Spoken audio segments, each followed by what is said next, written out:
At 11:47 a.m., Tehran time, Iran's foreign minister stood before cameras and announced that the Strait of Hormuz was open to all commercial vessels, that oil tankers could transit freely, that Iran was signaling de-escalation to the international community.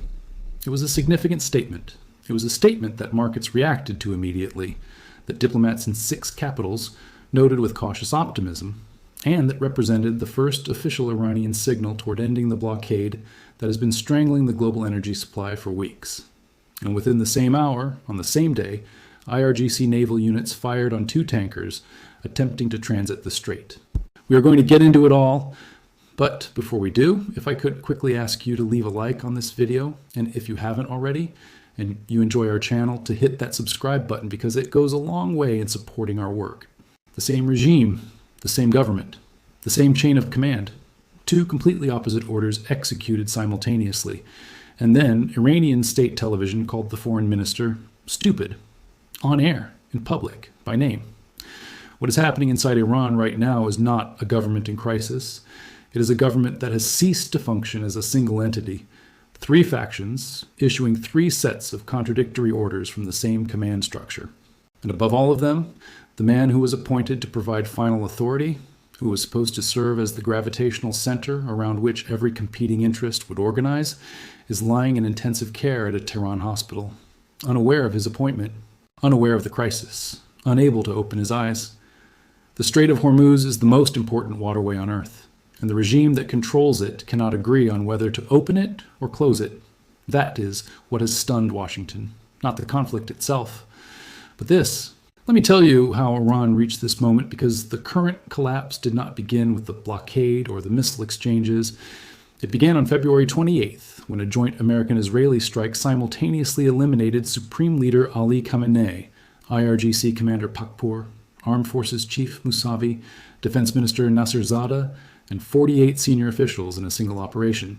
The command architecture of the Islamic Republic, built over 45 years to concentrate final authority in a single ideological hierarchy, was decapitated in 11 minutes. Mojtaba Khamenei, Ali's son, was appointed as Iran's 3rd supreme leader on March 9th. He was meant to provide continuity, to fill the vacuum before it could be exploited, to give the remaining factions a new center of gravity. He went into a coma shortly after the appointment. The control room of a regime possessing nuclear capabilities was left empty. And 4 men, all raised in the same IRGC barracks in the 1980s, all tempered in the same war, all carrying 4 decades of accumulated grievances and competing ambitions toward each other, moved into that vacuum simultaneously. Let me tell you who those 4 men are, because their identities explain everything that is happening. Ahmad Vahidi is the most dangerous name on the list. He commanded the Quds Force from 1988 to 1997. He carries personal operational history stretching from Lebanon to Argentina, including command responsibility for the 1994 Buenos Aires bombing that killed 85 people. He was appointed IRGC commander on March 1st. His worldview is not complicated. The war must continue. The strait must stay closed. Negotiation must be rejected. For Vahidi, every one of those positions is not just ideologically correct, but institutionally necessary. Because here's the reality that drives every calculation he makes. The IRGC's budget, power, political influence, and institutional relevance all depend on the existence of external enemies and active conflict. In a war, the IRGC is indispensable. In peace, its massive budget becomes a political question. Its proxy networks become a diplomatic liability. Its entire reason for existing gets questioned by a population that is hungry and exhausted. For Vahidi, peace is not an option. It is an existential threat to everything he commands. Mohammad Bagher Ghalibaf sits at the opposite end of the practical spectrum. As Parliament Speaker and head of the Islamabad negotiation delegation, Ghalibaf has arrived at a conclusion that Vahidi treats as betrayal. The economic reality is unsurvivable. Iran is absorbing $270 billion in war damage. The currency is at its lowest point in history. Infrastructure has been shattered across the country. The oil storage tanks are filling. The wells are approaching forced shutdown. Ghalibaf is not a reformist. He is not pro-American. He is a regime survivor calculating that the only path to regime survival runs through negotiation, economic relief, and a deal that stops the bleeding before there is nothing left to save. The direction he is moving is the same direction that ordinary Iranians want. But his motivation is preservation, not transformation. He is a building engineer watching the foundation crack and recommending evacuation before the structure collapses on everyone inside it. Foreign Minister IRGC sits alongside Ghalibaf in the negotiating camp. He is the man who announced Hormuz was open on April 17th. He is the man that Iranian state television called stupid on the same day. And President Pezeshkian, the reformist president elected on a platform of economic relief and diplomatic engagement, dropped a statement on April 20th that landed inside the regime like a detonation. If the conflict continues, Iran faces a massive reconstruction crisis. Infrastructure in ruins, no funding, no market stability. The people must be told the truth. Trust in government is eroding. For the hardliners, it was a declaration of surrender. For 85 million Iranians, it was the first honest statement from inside the regime in years. Let me give you the numbers that explain why the negotiating faction is right about the economic reality, because the data does not leave room for ideological interpretation. Before the blockade, Iran was exporting 1.85 million barrels of oil per day, almost entirely to China, generating approximately $150 million in daily revenue. That revenue funded soldier salaries, government operations, proxy network financing, the entire financial architecture through which the Islamic Republic projected power across the region. That revenue is now zero. More precisely, it is negative, because the oil being produced has nowhere to go. Storage capacity is filling to critical levels. Pressure in the pipelines behind the storage is building. According to multiple intelligence assessments, Iran has a window of approximately 10 to 15 days before it must begin shutting down oil wells entirely. An oil well shutdown is not a reversible administrative decision. It is a geological event with permanent consequences. When underground pressure is released by well shutdown, reservoir damage accumulates that can permanently reduce a well's future production capacity. Some wells, once shut down under these conditions, cannot be fully restored. Every day the blockade holds, Iran's long-term oil production capacity is being permanently reduced, compounding the revenue loss of today with damage to the asset base that would generate revenue even after a deal is reached. Trump stated on Truth Social that Iran is losing $500 million per day. The IMF is signaling global economic slowdown, and the wells have 10 to 15 days. Now let me tell you what Iranian state television claimed, because the gap between the regime's propaganda and the actual public opinion is the most important political measurement in this crisis. State television broadcast a segment asserting that 87% of Iranians support continuing the war. The figure was delivered with absolute conviction by the host and studio expert. No polling organization was named. No methodology was described. No data source was cited. The 87% was presented as established fact in the way that only figures invented for political purposes can be delivered with total confidence. The reality, measured by the independent Gamayan Research Institute in a survey of more than 30,000 participants, tells the opposite story. 63% of Iranians say the war is between the regime and Israel and has nothing to do with the people. 44% hold the regime directly responsible for the country's condition.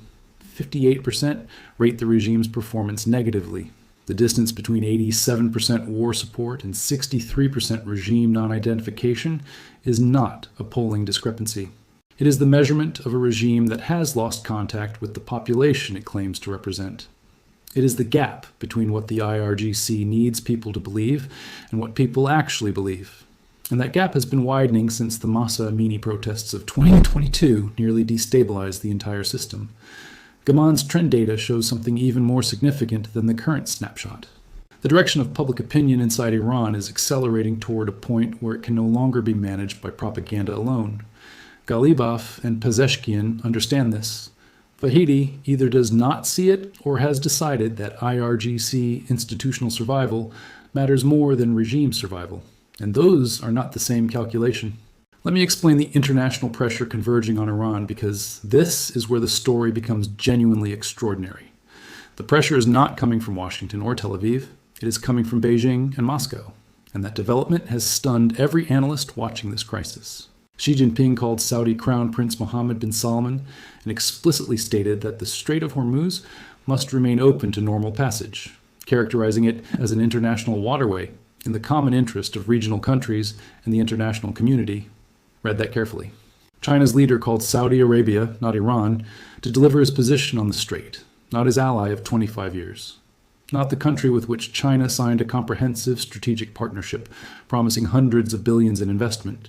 Saudi Arabia, the country that sits on the opposite side of every Iranian security calculation.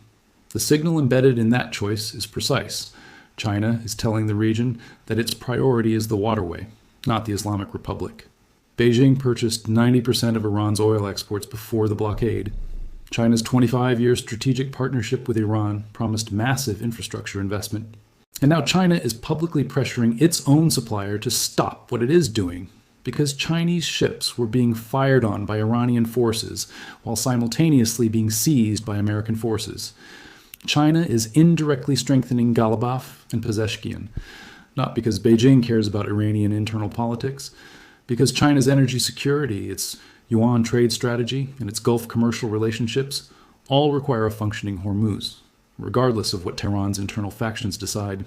Russia's position is simultaneously more complex and more cynical. Foreign Minister Lavrov appeared at the Antalya Diplomacy Forum and condemned the American blockade as unlawful while demanding guaranteed unimpeded passage for Russian vessels through the strait. Then he said something that stripped the performance of all ambiguity.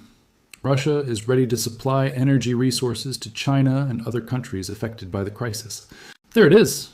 Russia is performing solidarity with Iran while explicitly advertising its readiness to replace Iran in the energy markets Iran is losing. Every barrel of Iranian oil that cannot reach China because of the blockade is a barrel that Russia can sell to China at a premium that Iran can no longer contest because Iran is no longer in the market. Russia benefits economically from every day the blockade holds. Russia's support for Iran is the support of a competitor who needs the partnership narrative to remain credible while profiting from the partner's weakness. The result is that Iran, at its most vulnerable moment, has achieved a geopolitical isolation that even its most determined enemies could not have engineered through direct pressure alone. The United States is the declared enemy. Israel is the declared enemy. Gulf states have been adversarial for decades. And now China is publicly pressuring Iran to stand down.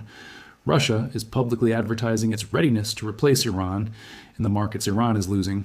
Let me connect this to money, because the financial dimensions of this internal Iranian collapse are being felt across every commodity market on Earth. Oil markets are pricing for a prolonged blockade while simultaneously reacting to every ceasefire rumor with immediate price movements. Brent crude has oscillated between $151 and $163 per barrel in the past 72 hours as traders attempt to price the probability of a deal against the probability of continued conflict. The volatility itself is a cost. Every corporation that plans energy purchasing based on oil price projections is operating in conditions where planning is impossible. Every airline that hedges jet fuel costs is absorbing losses from volatility that no hedging model was designed to manage. Every shipping company calculating freight rates for the next quarter cannot produce a reliable number. The economic cost of Iran's internal paralysis is not limited to Iran. It is radiating through the global economy in the form of uncertainty that is more expensive than any specific price level because uncertainty cannot be managed, only absorbed. Let me explain what the coma means for the decision-making process, because this is the detail that has most unsettled every analyst examining Iran's situation. Every decision Ghalibaf makes, every negotiating position the Islamabad delegation advances, every concession or condition attached to the talks, is being taken on the authority of a supreme leader who is in intensive care and cannot communicate. The approval is imaginary. The mandate is invented. The entire constitutional architecture through which the supreme leader's authority channels downward through the system is operating on the fiction that Mojtaba Khamenei is aware of, and endorsing decisions being made in his name. For Vahidi, this creates an operational opportunity. Every decision Ghalibaf claims authorization for is challengeable. Every concession the negotiating team makes can be declared unauthorized. Every deal Arachi signs can be repudiated by the IRGC on the grounds that no legitimate supreme leader approval was obtained. The coma is not just a leadership vacuum. In Vahidi's hands, it is a perpetual veto mechanism that can be deployed retroactively against any outcome the hardliners dislike. The man who is supposed to make the final decision cannot open his eyes, and the man who most benefits from that incapacity is the one with his finger closest to the trigger in the Strait of Hormuz. Let me tell you what comes next, because the variables converging in the next 48 hours create a decision point that no faction inside Iran chose, and none of them is equipped to navigate cleanly. Trump's ceasefire deadline arrives tomorrow. Vice President Vance has traveled to Islamabad. The second round of nuclear talks is theoretically scheduled. Iran has not confirmed whether it will participate. Inside Tehran, the decision about participation is not being made by a unified government analyzing its strategic options.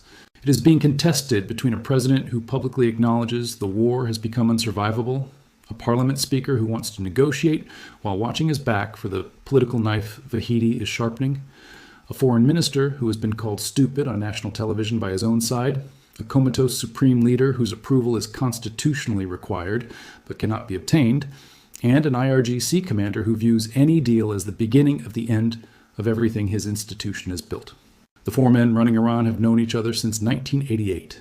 They know each other's weaknesses, each other's failures, each other's files, and they are now playing the final game of a 40-year competition with the stakes set at the survival of a regime, the welfare of 85 million people, and the stability of the most strategically important waterway on Earth.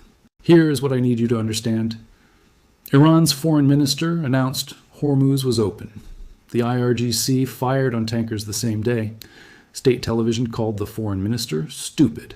The president publicly admitted the war is unsurvivable. 63% of Iranians say this war has nothing to do with them. China called Saudi Arabia to demand Hormuz stay open. Russia announced it is ready to replace Iran's oil exports. The oil wells have 10 to 15 days before forced shutdown. The supreme leader is in a coma, and the man commanding the IRGC has no interest in negotiation because peace would end everything his institution was built to justify. The regime is not losing a war. It is losing itself. The factions that once competed within a shared framework are now pulling in directions that the framework cannot contain. And the framework itself, the supreme leader's unquestioned authority, is lying in intensive care without the ability to make it stop. Mainstream media is reporting this as political tension inside Iran. They are using the language of factional disagreement and diplomatic friction. They are not explaining that the IRGC fired on tankers while the foreign minister announced they were safe. They are not telling you that the supreme leader's approval is constitutionally required for every major decision and that approval is currently unavailable. They are not connecting Vahidi's veto mechanism to the negotiating faction's inability to close a deal even when they want to. They are not showing you the 63% polling figure that directly contradicts the 87% that state television invented. They are not asking the question that every Washington analyst is asking behind closed doors. What happens to a regime's nuclear capabilities when the regime stops functioning as a single entity? The story they are telling is about Iran's political divisions. The story I just told you is about the moment a nuclear-capable state lost the ability to speak with one voice, issue one order, and execute one strategy. Both stories are true. But only one of them explains why the world's most important waterway is opening and closing, based on which faction in Tehran picked up the phone last, and why that fact alone has stunned everyone in Washington who thought they understood how this war would end. Subscribe to War and Money Report. We deliver daily intelligence briefings that trace the power struggles behind the missile launches, connecting internal Iranian politics to global oil prices, IRGC factional warfare to Strait of Hormuz decisions, and the four men from 1988 whose unresolved grievances are now determining whether 85 million Iranians and the global economy get a deal or a deeper crisis. Hit the notification bell because the deadline is tomorrow. The wells have 10 to 15 days, and the man who is supposed to make the final decision still cannot open his eyes. In this war, the most dangerous weapon is not a missile. It is a power vacuum. And right now, Iran has nothing but.